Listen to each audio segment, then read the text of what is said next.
इस विहार काल में सेनगांव वासियों का आज भाग्य जगा है और इनके सौभाग्य से आचार्य भगवान जी यहाँ आए। कल सब सेनगांव वाले बोल रहे थे हम मध्य प्रदेश एमपी दूर दूर तक आचार्य भगवान जी का दर्शन करने जाते थे। आज भगवान स्वयं दर्शन देने के लिए अपने गांव में आए हैं। ऐसा भाग्य आज सेनगांव वासियों का जगह है। आचार्य भगवान अभी विराजमान होंगे, पूजन होगा, पूजन के बाद प्रवचन होगा। अगर किसी की भावना हो तो यहाँ आचार्य भगवान जी को शास्त्रदान कर सकते हैं। सेनगांव में भी मंदिर का जीर्णोद्धार हो रहा है। इस मंदिर जीर्णोद्धार में जो भी आज के दिन 1,11,111 रुपये की ऊपर की दान राशि की स्वीकृति देंगे उनको आचार्य भगवान जी को शास्त्रदान करने का अवसर मिलेगा। किसी की भावना हो तो आप नाम लिखवा कर भेज सकते हैं।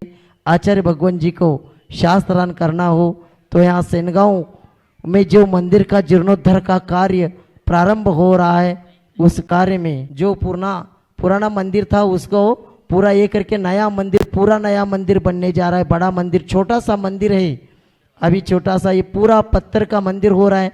परम पूज्य निर्यापक श्रमण योग सागर महाराज जी के सानिध्य में इसका शिलान्यास भी हुआ है। अगर किसी की भावना हो तो जल्द से जल्द आप नाम लिखवा कर भेज सकते हैं। जो परम पूज्य संत श्रमण आचार्य भगवान विद्यासागर जी महामणि राज्य की, समस्त आचार्य संघ की। आज के दिन आचार्य भगवान जी के प्रवचन के पूर्व में यहाँ चारित्र चक्रवर्ती आचार्य श्री शांति सागर महाराज जी का चित्र का अनावरण करने के लिए निमंत्रित करते हैं चंद्रशेखर जी उदगीरकर। उसी के साथ श्रीमती शर्मिला जी मेहता अमेरिका, प्रकाश जैन शास्त्री नेमा और ट्रस्टी, ये सभी आएंगे और यहाँ चित्र अनावरण करेंगे। इसी के साथ राजेश जी काला इंदौर, SD शर्मा इंदौर, पारुल शाह मुंबई, ये सभी आएंगे और आचार्य के चरणों में श्रीफल अर्पण करके आशीर्वाद प्राप्त करेंगे।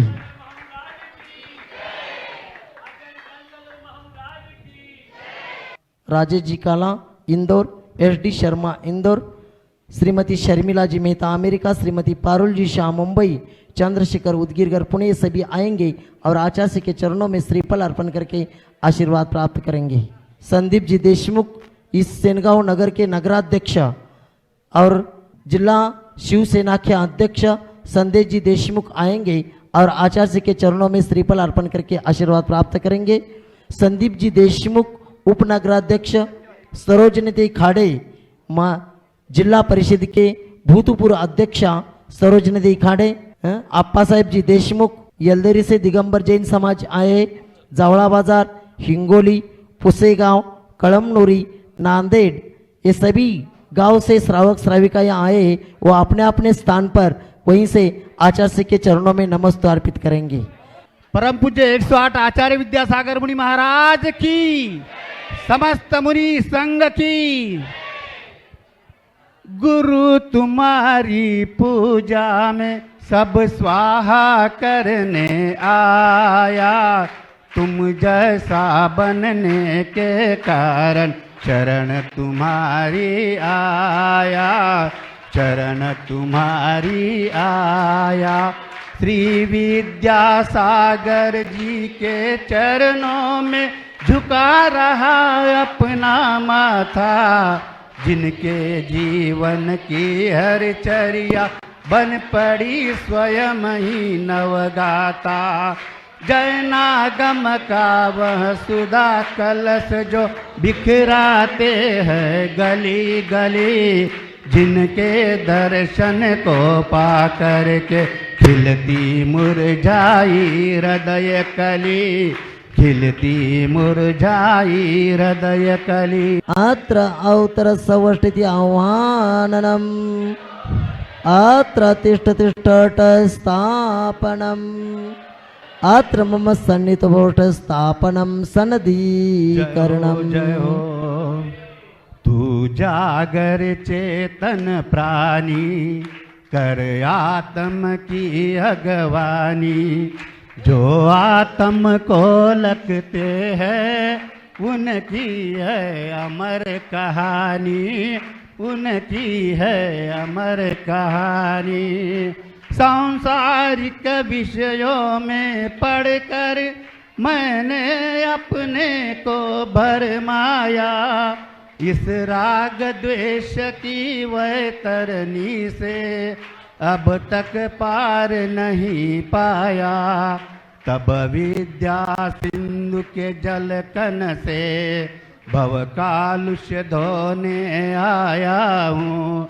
आना जाना मिट जाए मेरा, यह बंध काटने आया हूँ, यह बंध काटने आया हूँ। ओम रूम परम पूज्य संत शिरोमणि आचार्य भगवान विद्यासागर जी महामुनिंद्राय जन्म जरा मृत्युनाशनाय जलम निरोपामिति स्वाहा। क्रोध अनल में जल जल कर अपना सर्वस्व लुटाया है, निज शांति स्वरूप न जान सका, जीवन भर इसे भुलाया है। चंदन सम शीतलता पाने अब चरण तुम्हारी आया हूँ।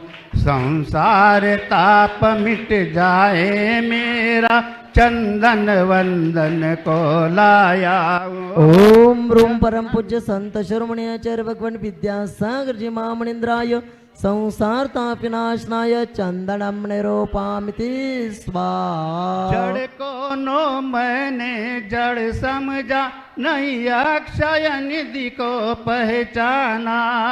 अपने तो केवल सपने थे, भ्रम और जगत का भटकाना। चरणों में अर्पित अक्षत अक्षय पद मुझको मिल जावे, तब ज्ञान अरुण की किरणों से यह हृदय कमल भी खिल जावे, यह हृदय कमल भी खिल जावे। ओम रूम परम पूज्य संत शिरोमणि आचार्य भगवान विद्यासागर जी महामुनिंद्राय अक्षय पद प्राप्त अक्षतम निरूपामिति स्वाहा। विषयो भोग की मदिरा पी मैं बना सदा से मतवाला। तृष्णा को तृप्त करे जितनी उतनी बढ़ती इच्छा ज्वाला। मैं काम भाव विध्वंस हेत मन सुमन चढ़ाने आया हूँ।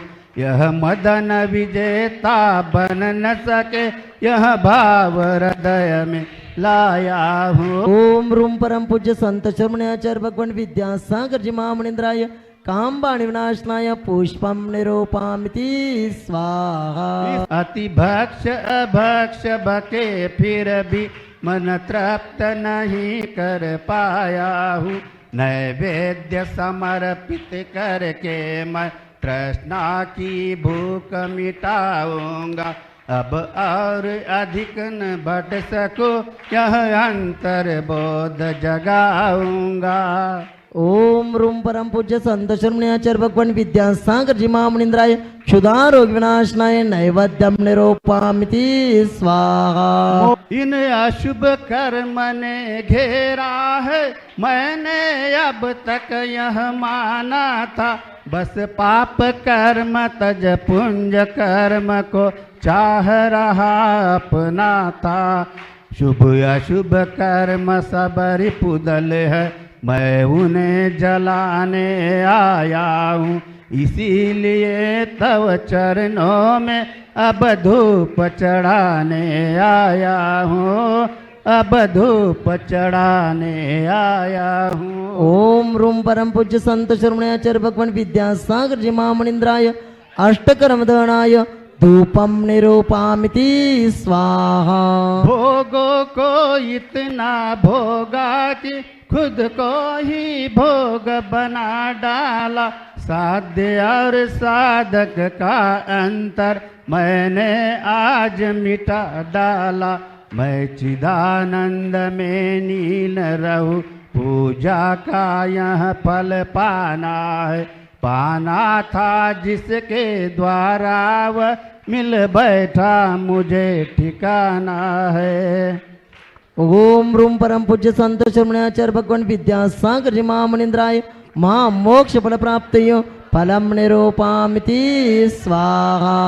जग के वैभव को पाकर मैं निस दिन कैसा अलमस्त रहा, चारों गतियों की ठोकर को खाने में ही अभ्यस्त रहा।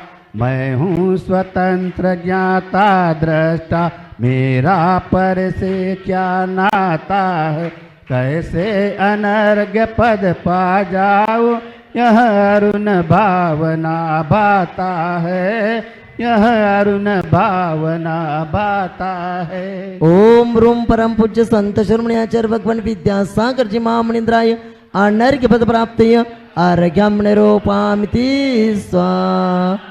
पावों की निर्मल सरिता में अवगाहन करने आया हूँ, मेरा सारा दुख दर्द हरो, यह अर्घ्य भेटने लाया हूँ। हे तपो मूर्ति हे आराधक, हे योगीश्वर हे महासन, है अरुण का मना देख सके युग युग तक आगामी बसन। ओम रूम परम पूज्य संत शरमणाचार्य भगवान विद्यासागर जी महामनिंद्राय अनर्घ्य पद प्राप्त जय माला पूर्णार्घ्यम निरूपामिति स्वाहा। नमस्तु भगवान, नमस्तु नमस्तु नमस्तु। यहाँ पर आए हुए सभी व्यापारी महासंघ का यहाँ हार्दिक स्वागत होता है। नमोस्तु गुरुदेव, नमोस्तु गुरुदेव। आचार्य भगवान के चरणों में त्रिवार नमस्तु करते हुए निवेदन करते हैं, आज की इस पावन बेला पर हम सब लोगों को उद्बोधित करें। नमस्तु भगवान, नमस्तु नमस्तु। आचार्य गुरुवर श्री ज्ञान सागर मुनि महाराज की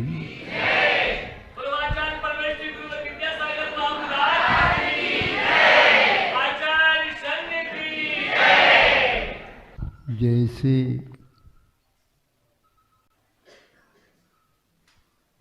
फूल के पौधों से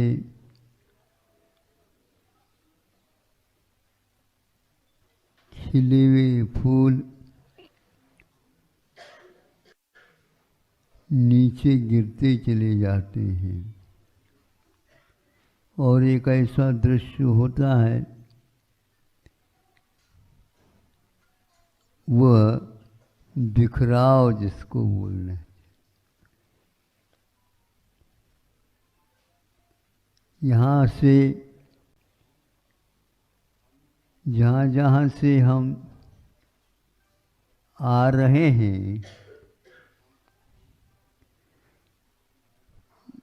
सब सर्वत्र जाने के लिए ऐसे रास्ते गूंथे हुए हैं, वहीं पर घूम करके और उसमें सभी गांव, नगर, उपनगर वगैरह मिलते चले जा रहे हैं, एक दूसरे से संबंध जुड़ा हुआ है और प्रमुख पथ खूब लंबे चौड़े अपने वैभव के साथ कहाँ से आ रहा है तो उससे पहले ऐसे संबंध उसका उत्तर से लेकर के दक्षिण तक बंधा हुआ है। अतीत काल में इस प्रकार बड़े बड़े पथ नहीं होंगे, लेकिन कार्य इससे भी ज़्यादा उस समय होता था और वह केवल आस्था के कारण ही होता चला जाता था। आस्था एक ऐसी वस्तु है, हम लोगों को सबको जोड़ने में कारण आ जाता है। पहले के काल में संतों का यत्र तत्र विचरण होता था, आज उसकी संख्या कम होती जा रही है, संख्या वैसे ही मनुष्यों की कम होती जा रही है, लेकिन प्रवाह के परंपरा के अनुसार देखते हैं तो यह यथावत कम वेश के साथ भले ही हो, किंतु होता जा रहा है। जहाँ जहाँ पर जा रहे हैं बीच में एक और गांव आ जाते हैं, वहाँ पर सुबह उठते ही धार्मिक अनुष्ठान भी प्रारंभ हो जाते हैं।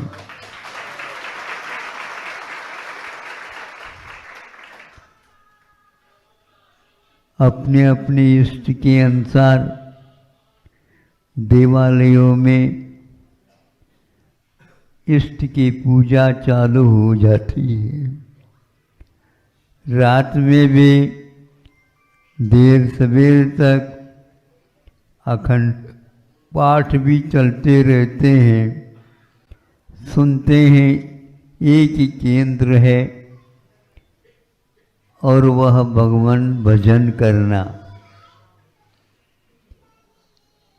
यह आस्था के बिना संभव नहीं हो सकता। मानने के लिए विशेष ज्ञान की आवश्यकता नहीं होती, किंतु मान्यता एक आस्था के ऊपर ही हुआ करती। छोटा भी बच्चा है तो भी वह माता पिताओं के साथ आता है और माता पिता पुंज चढ़ाते हैं तो वह कहता हमारे लिए भी दे दो, तुम्हारी मुट्ठी तो अभी बनती नहीं है, कैसे पुंज चढ़ाएगा। नहीं, पुंज नहीं दे तो बराबर दे दो, कुछ तो दे दो। जब इस हाथ से मैं खाता हूं तो इस हाथ से मैं भजन नहीं कर सकता क्या? इसको देखने से ये सब आस्था के केंद्र हैं, संस्कार के फल हैं।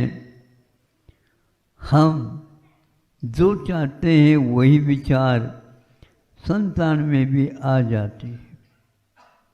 कई बातें सुनता रहता हूँ आप ही लोगों के मुख से। नेताओं में भी यह धीरे धीरे बात दीपक की भांति नहीं है, तभी मोमबत्ती के अनुसार भी तो कम से कम हम कह सकते हैं कि भारतीय संस्कृति क्या थी और उसकी क्या उपयोगिता। भले ही अनुकूलता लगे या न लगे, किंतु अब धीरे धीरे उस ओर यह मन कर रहा है कि इसका भी शोध लगा लेना चाहिए। एक नेताजी का छोटा सा वक्तव्य लेकिन मार्मिक था कि अब हमें जो वर्तमान चिकित्सा पद्धति है उसके साथ मिल कर के या उसमें शामिल हो कर के नहीं, किंतु जो आज यत्र तत्र फैला हुआ है भारतीय संस्कृति के प्रतीक के रूप में मिलते हैं, उसी के अनुसार चिकित्सा कर लेना चाहिए। घूम फिर करके वह इस आयुर्वेद की ओर विश्व का ध्यान आकृष्ट कर रहा है और मानने के लिए बाध्य कर रहा है। आज का युग इसको माने या न माने, किंतु उसे सोचना तो अवश्य पड़ेगा। और यहाँ तक उन्होंने कह दिया इस आयुर्वेद के तह तक पहुँच करके अनुसंधान का युग है, तो इसका भी युग यह क्यों आया, कब से आया, ये देखने लग जाएंगे। प्रत्येक प्रवाह परंपरा का हमें अवश्य ही बोध मिलेगा, उसको हम नकार नहीं सकते। और उन्होंने कहा इन 2 सालों में जो विश्व के सामने भयानक महामारी का प्रयोग हुआ और आज थोड़ा सा भले शांति हो, किंतु वह प्रकारांतर से अभी भी उसका प्रभाव चल रहा है। और उन्होंने कहा अब स्वतंत्र रूप से उसी प्रकार जिस प्रकार एलोपैथी के लिए आधुनिक चिकित्सा पद्धति की चलती है, उससे हट करके भारतीय संस्कृति के अनुसार आयुर्वेद का भी चिकित्सा का कार्यक्रम चलना चाहिए। और इसके लिए देश के मूर्धन्य नेताओं ने भी स्वीकारता दे दी है। विश्व को तो मानना ही पड़ रहा है।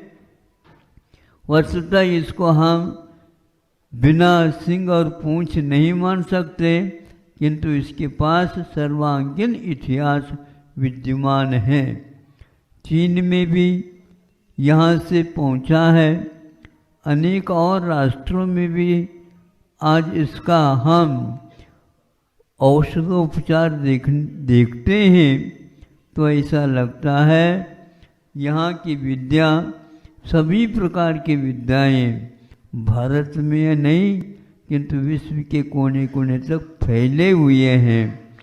ये बात अलग है, कहीं सूर्य को भी ग्रहण लग जाता है तो कहीं कहीं पर वह खग्रास के रूप में लगता है, कभी उसको आधे के रूप में लगता है, कोई चाराना के रूप में लगता है, कहीं कहीं पर वह उस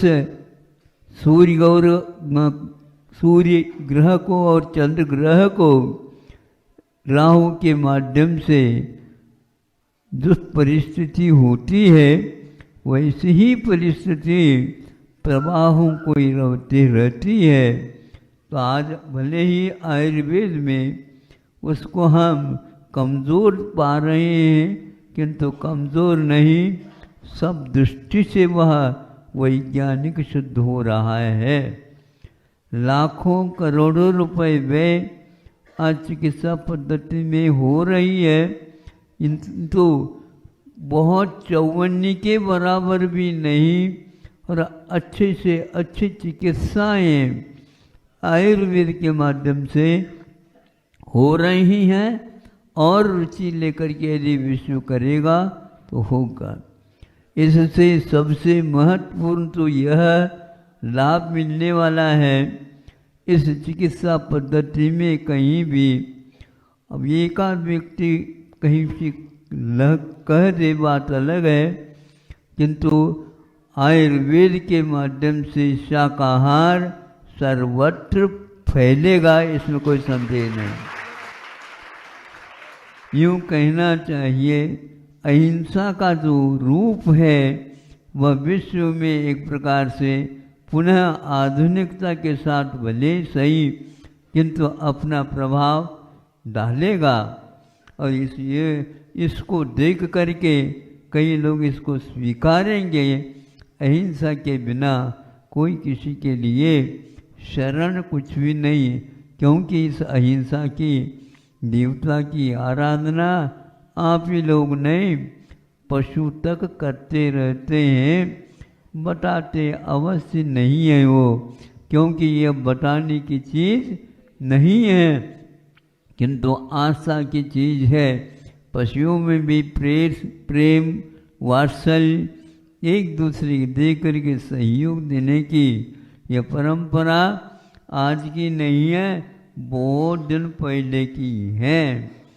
इसलिए आप लोगों को धर्म कर्म करना चाहते हैं, लेकिन धर्म कर्म का अर्थ ये नहीं है कि बहुत ही वह कठिन है और हमारे जीवन में संभव नहीं, ऐसा नहीं। एकमात्र ये आस्था का विषय है और इस आस्था के माध्यम से आप यहाँ तक जो है कहीं भी भारत के अलावा कहीं भी नहीं मिलता, आहार ही औषध है। एक कितना बड़ा यह एक मंत्र है।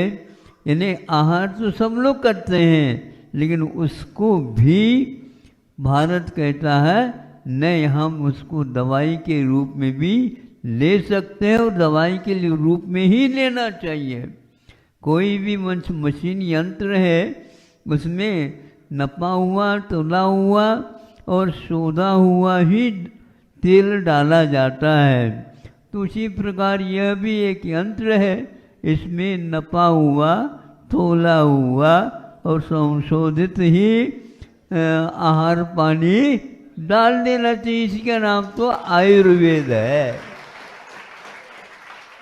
इसके अलावा आयुर्वेद कोई वस्तु नहीं है। आयु को यदि पूर्ण आप जीना चाहते हो, अहिंसा देवता की आप शरण में आओ। कोई आपके नाम पूछा नहीं जाएगा, आपका काम बता रहा है कि आप अच्छी देवता की खोज की है और वह अहिंसा परमो धर्म की